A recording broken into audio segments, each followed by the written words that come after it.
ونستعينه ونستغفره ونؤمن به ونتوكل عليه ونعوذ بالله من شرور أنفسنا ومن سيئات أعمالنا من يهده الله فلا مضل له ومن يضلله فلا هادي له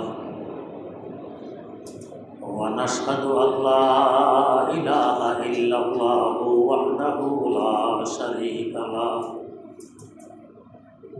ونشهد أن سيدنا ونبينا ومولانا محمدا عبده ورسوله أرسله بالحق بشيرا ونذيرا وداعيا إلى الله بإذنه وسراجا منيرا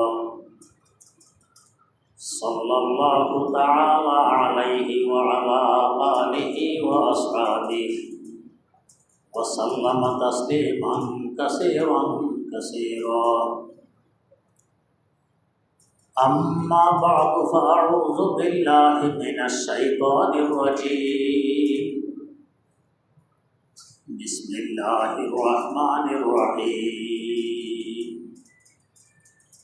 وكل إنسان ألزمناه طائره في عنقه ونخرج له يوم القيامة كتابا يلقاه منشورا اقرأ كتابك كفى بنفسك اليوم عليك حسيبا من اهتدى فإنما يهتدي لنفسه ومن ضل فإنما يضل عليها ولا تزر وازرة وزر أخرى وما كنا معذبين حتى نبعث رسولا وإذا أردنا أن نهلك قرية أمرنا مترفيها ففسقوا فيها فحق عليها القول فدمرناها تدميرا وكم أهلكنا من القرون من بعد نوح وكفى بربك بذنوب عباده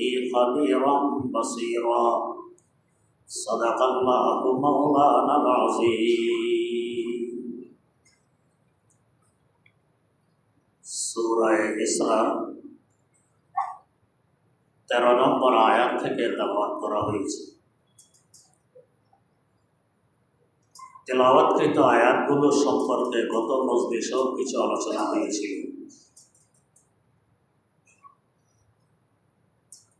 প্রথম আয়াতে আমলনামা সম্পর্কে আলোচনা করা হয়েছে।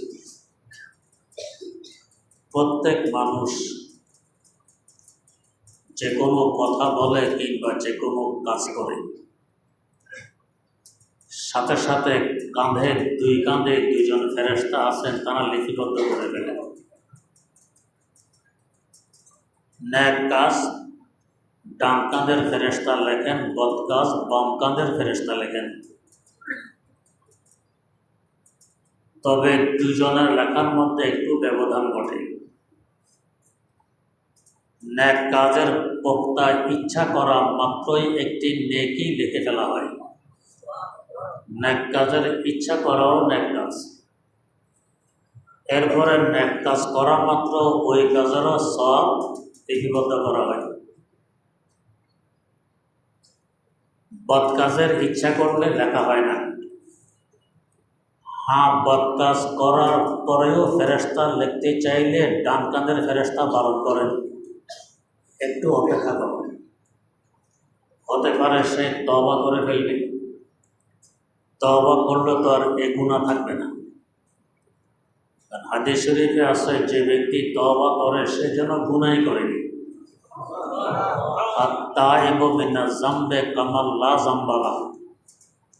গুনাহ থেকে তওবা করলে মনে হবে সে যেন গুনাহই করেনি, নিষ্পাপ। তাই অপেক্ষা করো, তওবা করে কিনে। অপেক্ষা করতে করতে আবার কলম লয় লিখবে, ডান কানের ফেরেশতা বারণ করেন, আরেকটু অপেক্ষা করো, তওবা করে কিনে। যখন নিরাশ হয়ে যান যে আর তওবা করবে না, তখন আমলটা লিপিবদ্ধ করে ফেলে। এভাবে দুই কাঁধের দুই ফেরেশতা নেক আমল আর বদ আমল লিখতে থাকেন, কিন্তু আমরা তো দেখি না, অদৃশ্য। আমি কথা বললে কথাগুলো সব রেকর্ড হয়ে যাচ্ছে, আমি তো দেখি না। এবং এই লেখাকে, এই কথাগুলো রেকর্ড হয়, লিখিত আকারে যদি বের করতে চান তাও সম্ভব, অথচ আমি দেখি না। তো একজন মানুষের ব্রেন যদি এই কাজটি করতে পারে, মুখের কথা আর এখানে উঠে যাচ্ছে, যে কথা বলতেছে সে টের পায় না, দেখে না, এবং লিখিত আকারে যদি কেউ বের করতে চাও তাও সম্ভব হয়, তো ব্রেনের আবিষ্কারক আল্লাহ রাব্বুল আলামিনের পক্ষে কি এমন সম্ভব হবে না? আমাদের সব কথা, সব কাজ, সব রেকর্ড হচ্ছে, আওয়াজও পাওয়া যাবে, লেখাও পাওয়া যাবে। হাসর মাঠে যাওয়ার পর খুলে দেওয়া হবে, ওয়ানুখরিজু লাহু ইয়াওমাল কিয়ামাতি কিতাবান ইয়ালকাহু মানসুরা। পরিষ্কার খুলে দেওয়া হবে, দেখো এই তোমার কথা, এই তোমার কাজ। এমনকি যে দুনিয়াতে একটি অক্ষরও লেখাপড়া করেনি, সেও তার আমলনামা করতে পারবে। সেখানে আল্লাহ পাক তাকে ওই যোগ্যতা দিয়ে দিবেন, সে নিজে নিজেই করতে পারবে। পড়ার পরে কিছু আমল দেখবে এই কাজটি আমি করিনি, কিন্তু এখানে লেখা আছে। প্রশ্ন আসবে, কাজ তো আমি করিনি, লেখা আসলো কোত্থেকে? তো কাজ আমি করিনি ঠিক, কিন্তু করার সহযোগিতা করছি। কাজ আমি করিনি ঠিক, করার জন্য উদ্বুদ্ধ করছি। কাজ আমি করিনি ঠিক, করার সুযোগ করে দিয়েছি। এগুলো সেখানে সব লিপিবদ্ধ থাকবে। আবার কিছু কাজ আছে, নেক কাজ আমি করিনি, আমলনামায় দেখা যাবে নেক কাজটি আমি করেছি। উভয় ব্যাপারে প্রশ্ন আসবে, আল্লাহ এই গুনাহটি আমি করিনি, তারপরও লেখা আসলো কীভাবে? অমুক নেক কাজ আমি করেছি, ওটা লেখা নেই কীভাবে? আল্লাহ পাক জবাব দিবে যে তুমি অমুক নেক কাজ করেছো ঠিক, এর পাশাপাশি অমুকের গীবত করেছো, উৎসাহ রটাইছো, তার পিছনে বদনাম করেছে মানুষের কাছে। এই গীবতের কারণে, উৎসাহ রটানোর কারণে, বদনামের কারণে তোমার নেকিগুলো মিটিয়ে দেওয়া হয়েছে। গীবত শেখায় যেরকমভাবে শুকনা পাতাকে আগুন জ্বালিয়ে ফেলে, পাতার অস্তিত্ব থাকে না, আরেকজনের গীবত করলে, উৎসাহ রটাইলে এভাবে নেকামলগুলোকে জ্বালিয়ে দেয়, নেকামলের অস্তিত্ব থাকে না। তো নেকামল তো করেছো, নামাজ রোজা করেছ, দান খয়রাত করেছ, কিন্তু গীবত শাখায়ত করেছ, যার কারণে এগুলো সব মিটিয়ে দেওয়া হয়েছে। তোমার এখন নেকামলগুলো বাকি রয়ে। আর অমুকখানে নেকামল করিনি আসলো কই থেকে? করণে ঠিক, কিন্তু অমুককে নেকামলের জন্য উদ্বুদ্ধ করেছি। অমুক মসজিদে দান করেছিলে, যার কারণে মুসল্লিরা সেখানে আরামে নামাজ পড়তে পারছে, এক ভাগ সওয়াব তোমার আমলনামায় আসছে। অমুক মাদ্রাসায় দান করেছ, এই মাদ্রাসায় ছেলেরা পড়ে আলেম হয়েছে, আলেম হওয়ার পর সে পড়ায় আরও অনেক ছেলেকে আলেম বানিয়েছে, ওরা আরও পড়ায় আরও অনেক ছেলেকে আলেম বানিয়েছে। এভাবে নেট বাড়তে বাড়তে বাড়তে বাড়তে হাজার লাখ কোটি পার হয়ে গেছে। তার এক ভাগ নেক আমল তোমার আমলনামা লিপিবদ্ধ করা হয়েছে। এতে করে তুমি তো দেখেছো, শুধু দান করেছ মাদ্রাসায় 1000 টাকা, এর দান তো লেখা আছে, এটা সওয়াব আছে, কিন্তু এভাবে বাড়লো কীভাবে? নেট যে বেড়ে গেছে, যাকে বলা হয় সদাকায়ে জারিয়া, প্রবাহমান সদাকা। এই সদাকার সওয়াব সবসময় বাড়তেই থাকে, বাড়তেই থাকে। এটার জন্য সবচেয়ে উত্তম পন্থা মাদ্রাসা দান করা। এই নেট বাড়তে বাড়তে তোমার সওয়াবও বাড়তে বাড়তে এই পরিমাণে পৌঁছে গেছে, পাহাড় তুলো হয়ে গেছে তোমার নেকি। আবার কিছু বদে মিটে যাবে। মানুষের হক নষ্ট করেছ, জবরদখল করেছ কারো জমি, কারো চাঁদাবাজি করেছ, টাকা মেরে দিয়েছ, ঘুষ খেয়েছ, সুদ খেয়েছ। হাসর মাঠে এরা গিয়ে ধরবে, আমার হকগুলো দাও। এখন দিবে থেকে সেখানে একটা টাকা পয়সা দিবে। তো সেখানে টাকা পয়সা হলো নেকি আর বদি বা নেককারের নেকি হকদারদেরকে দিয়ে দেওয়া হবে। কি হিসাবে? আল আসবাহ ওয়ান নাজায়ের নামক কিতাবে লেখা আছে, আদ-দুররুল মুখতার নামক কিতাবও লেখা আছে, আল ফতাওয়াল বাজ্জাজিয়া নামক কিতাবও লেখা আছে, এক দানেক হকের বিনিময়ে, দানেক বলা হয় একটি রৌপ্য মুদ্রার 6 ভাগের 1 ভাগকে, একটি রৌপ্য মুদ্রার 6 ভাগের 1 ভাগকে। এটার বর্তমান হিসাবে অর্থাৎ 300-400 টাকা হবে। এই 300-400 টাকা হকের বিনিময়ে জমাতে পড়া 700 মকবুল নামাজ দিয়ে দেওয়া হবে। এই 300-400 টাকা হকের বিনিময়ে জমাতে পড়া 700 মকবুল নামাজ দিয়ে দেওয়া হবে। জীবনে পড়েছি কয় ওয়াক্ত, পড়লো জমাতে পড়েছি কয় ওয়াক্ত, জমাতে পড়লো কবুল হয়েছে কয় ওয়াক্ত। কত মারাত্মক ব্যাপার।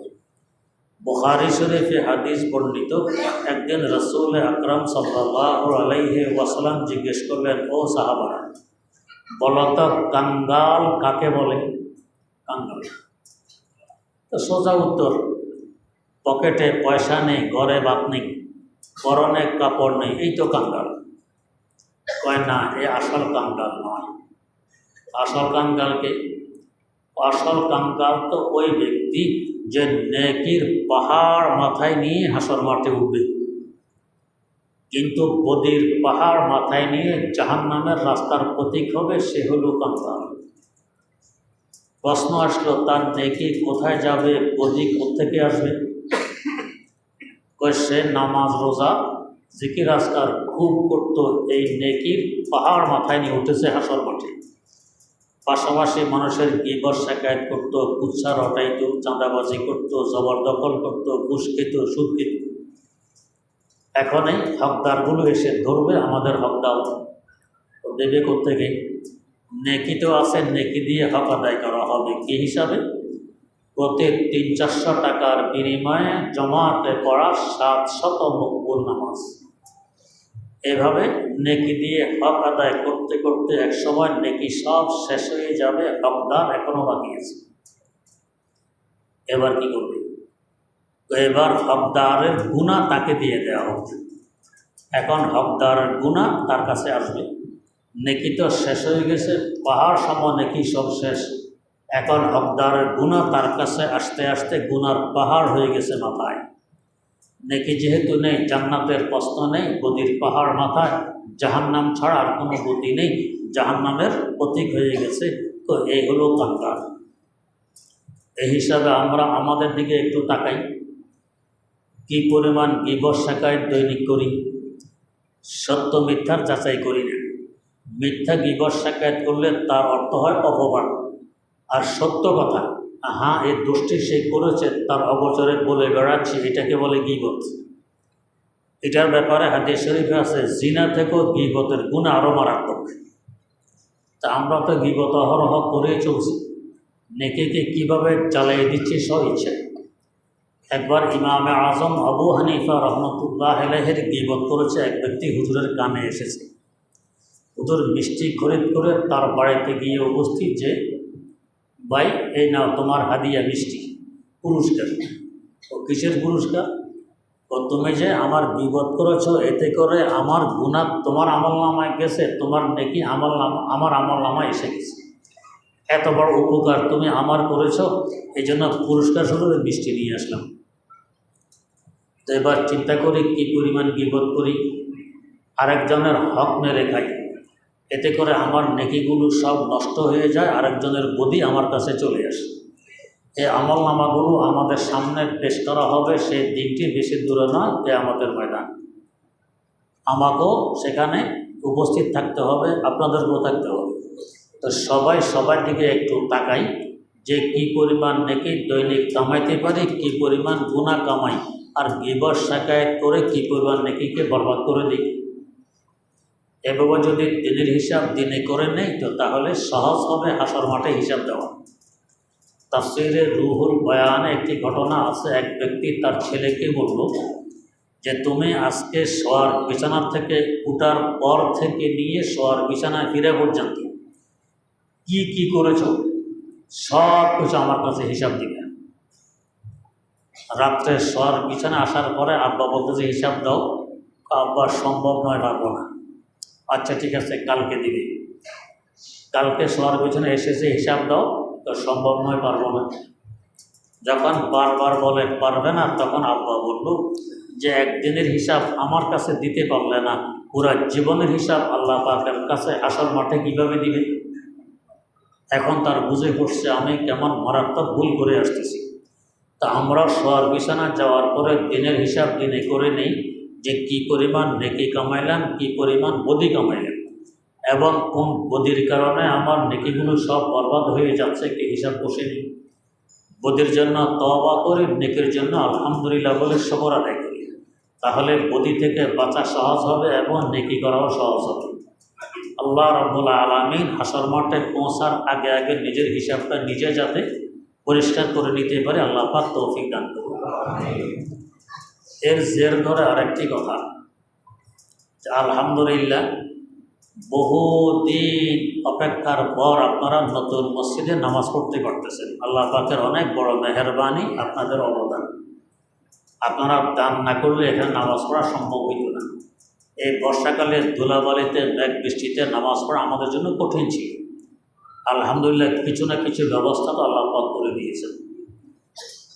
কিন্তু এই ব্যবস্থা করতে গিয়ে আমাদের যে এখানে মাদ্রাসাও আছে, মাদ্রাসা ক্যাশ টাকা মসজিদকে ঋণ দিয়েছে 20 লক্ষ টাকা, এখনও পাওনা দিয়েছে আরও বেশি, কিন্তু এখন পাওনা আছে মসজিদের কাছে ক্যাশ 20 লক্ষ টাকা। আর যে মাদ্রাসার খরচের দোকানগুলো নির্মাণ করা হয়েছিল এগুলোর ভাড়াও অনেক দিন যাবৎ মসজিদে দিয়েছে, সেখান থেকে প্রায় 45 লক্ষ টাকা গেছে মসজিদে। আর এই মসজিদে যত পানি খরচ হচ্ছে সব পানি আসতেছে মাদ্রাসা থেকে, সব মিলাইয়ে প্রায় 70 লক্ষ টাকা মাদ্রাসার ফান্ড থেকে এসেছে মসজিদের দিকে। প্রতি বছর আমাদের মাদ্রাসার সব খরচ বাদ দিয়ে বর্তমানে মাদ্রাসায় প্রায় মাসে 30 লক্ষ টাকা ব্যয় হয়, দৈনিক 1 লাখ টাকা ব্যয় হয়। বোর্ডিং খরচ হয় প্রায় প্রতিদিন 50,000 টাকা, মাসে 15 লাখ টাকা ব্যয় হয় শুধু বোর্ডিং। 8.5 থেকে 900 ছাত্র বোর্ডিংয়ে খাওয়া দাওয়া করে, তো মাসে 30 লাখ টাকা ব্যয় হয়, বছরে প্রায় 3 কোটি টাকা। তা আমাদের প্রতি বছর মাদ্রাসার খরচ বাদ দেওয়ার পরেও কিছু উদ্বৃত্ত থাকত। এবছর উদ্বৃত্ত নেই, যেহেতু 70 লক্ষ টাকার মতো এসে গেছে মসজিদের দিকে, যার কারণে মাদ্রাসা উদ্বৃত্ত নেই, বরং বিভিন্ন দোকানপাটে বাকি পড়ে গেছে 7 লক্ষ টাকা। এই মাদ্রাসার পুরো জীবনে এই বাকি পড়া এই বছর 7 লক্ষ টাকা। আর শুরুর দিকে হয়তো কিছু বাকি পড়তে পারে, এগুলো আমার নলেজে নেই। যাই হোক, এখন এই টাকাগুলো ব্যবস্থা আল্লাহ পাক তো করবেন বন্দাদের মাধ্যমে। আমাদের এখানে কিছু বদরি সদস্য আছেন, কিছু শুভাকাঙ্ক্ষী হিতাকাঙ্ক্ষী আছেন, ওনারা মাঝে মধ্যে দান করতে আসেন মাদ্রাসায়। এসে যখন দেখেন মসজিদের কাজ চলতেছে তো আমাদেরকে জিজ্ঞেস করেন, হুজুর মাদ্রাসায় দান করতে এসেছি, মসজিদে দেখি কাজ চলতেছে, এখন কি মাদ্রাসায় দিব না মসজিদে দিব? যেহেতু মসজিদের তড়িঘড়ি প্রয়োজন, আমরাই বলি ভাই মসজিদে দেন। এইভাবে সাধারণ দানগুলো মসজিদের দিকে আসতেছে, যার কারণে মাদ্রাসার দান কমে গেছে। এতে করে 7 লক্ষ টাকা বিভিন্ন দোকানে বাকি পড়ে গেছে। আশা করি ইনশাআল্লাহ আল্লাহ রাব্বুল আলামিন আল্লাহর নেককার আহলে খায়ের বান্দাদের মাধ্যমে এগুলো পূরণ করে দিবেন। এতে করে আমরা একটা কাজ করতে পারি, বদরের সদস্য যারা আছেন আজীবন সদস্য, এরা আমরা মাসে নিম্নে 100 টাকা দিতাম, আর কেউ কেউ বেশিও দিতেন। তো নিম্নের টাকাটাকে যে আমরা অন্তত 200 বানাই দিই, আশা করি গায়ে লাগবে না। মাসে 100 টাকা, 100-এর পরিবর্তে মাসে যদি 200 বানাই দিই, তাহলে আশা করি অনেকটা কাভার হয়ে যাবে।